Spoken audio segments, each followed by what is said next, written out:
Prasasti ini penting karena berasal dari masa Mataram atau masa sebelum Majapahit yang baru didirikan di akhir abad 13 Masehi, tetapi ditemukan di wilayah ibu kota Majapahit di Jawa Timur. Selain itu, prasasti ini tampaknya juga bisa menjadi bukti fisik bahwa Empu Sendok benar-benar telah memindahkan pusat kekuasaan kerajaan Mataram dari Jawa Tengah ke Jawa Timur pada abad ke-10 Masehi. Empu Sendok sendiri adalah raja terakhir dari dinasti Sanjaya yang memerintah kerajaan Mataram dari Jawa Tengah di abad ke-10 Masehi. Empu Sendok diyakini memindahkan pusat kekuasaan kerajaan Mataram dari Jawa Tengah ke Jawa Timur pada tahun 929 Masehi. Kemungkinan sebagian akibat dari letusan Gunung Merapi dan atau invasi dari Sriwijaya.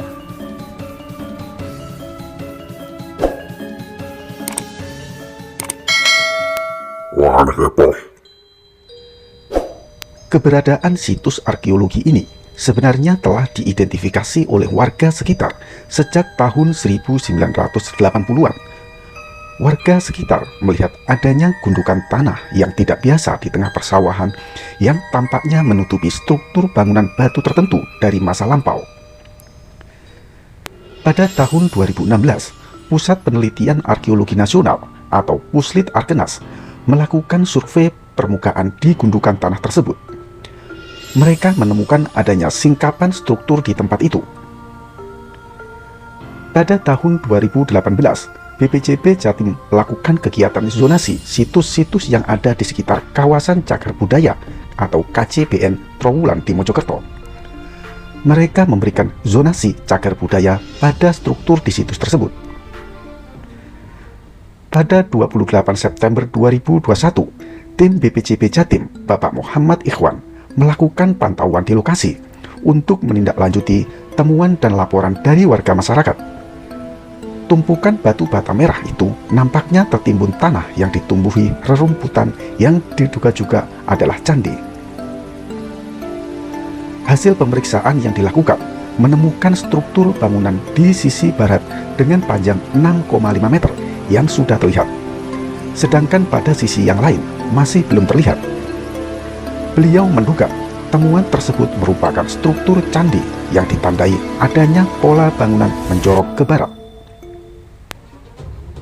Kemudian ekskavasi pertama dimulai tanggal 7 hingga 12 Februari 2022. Ekskavasi dilakukan untuk menyingkap bentuk utuh struktur tersebut. Dari hasil ekskavasi ini, tim menemukan struktur seperti kaki candi yang tangganya ada di sisi timur. Saat tim membersihkan struktur, di sudut timur laut dari struktur tersebut, tim mendapatkan prasasti yang terbuat dari batu andesit. Tutur kepala tim ekskavasi yaitu Bapak Muhammad Ikhwan, arkeolog dari BPJB Jatim. Berdasarkan hasil pengukuran, batu prasasti tersebut memiliki lebar 88 cm, tinggi yang tersisa 91 cm, dan tebal 21 cm. Terdapat tulisan di 4 sisi batu prasasti tersebut, yakni di sisi depan, belakang, samping kanan, dan samping kiri. Sisi bawah prasasti yang terpotong tampaknya datar, sedangkan sisi atasnya terlihat berbentuk runcing. Beliau meyakini batu prasasti yang ditemukan ini tidak utuh, hanya bagian atasnya saja.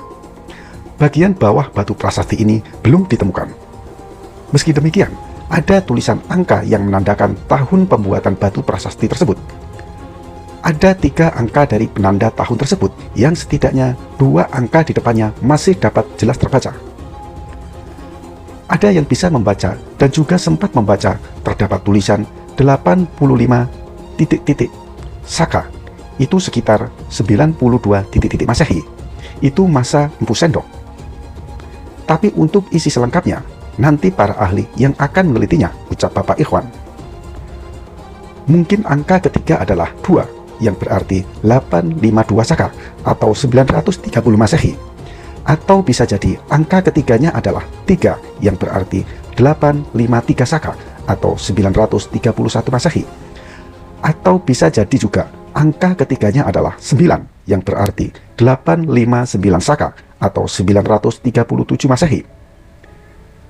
Angka ketiga tahun tersebut belum bisa dipastikan karena kondisinya agak rusak dan bentuk yang tersisa seperti membentuk angka 2, 3, atau 9. Beliau mengatakan bahwa BPJP akan mengundang epigraf atau ahli prasasti untuk menganalisanya, serta juga akan membuat denah temuan struktur dan prasasti tersebut. Penemuan candi dan prasasti ini dikenal dengan sebutan situs Gemekan yang terletak di Dusun Kedawung, Desa Gemekan, Kecamatan Soko, Kabupaten Mojokerto, Provinsi Jawa Timur. Bapak Ageng Gumelar Wicaksono, seorang pemerhati cagar budaya dan pembelajar bahasa Jawa kuno, mengatakan bahwa beliau bisa membaca sebagian tulisan dari prasasti tersebut berdasarkan foto temuan prasasti yang dibagikan kepadanya. Sebagian tulisan di prasasti tersebut masih jelas terbaca, bahkan dalam foto. Menurut penjelasannya, ada nama Empu Sendok yang tertulis di prasasti tersebut. Bahkan menurutnya, tampaknya di prasasti itu tertulis nama lengkap Empu Sendok, yakni Sri Maharaja Rakehino Empu Sendok, Sri Isana Wikrama Dharma Tunggadewa. Selain membaca nama Empu Sendok, Bapak Ageng juga melihat tulisan di salah satu prasasti itu berisi kutukan.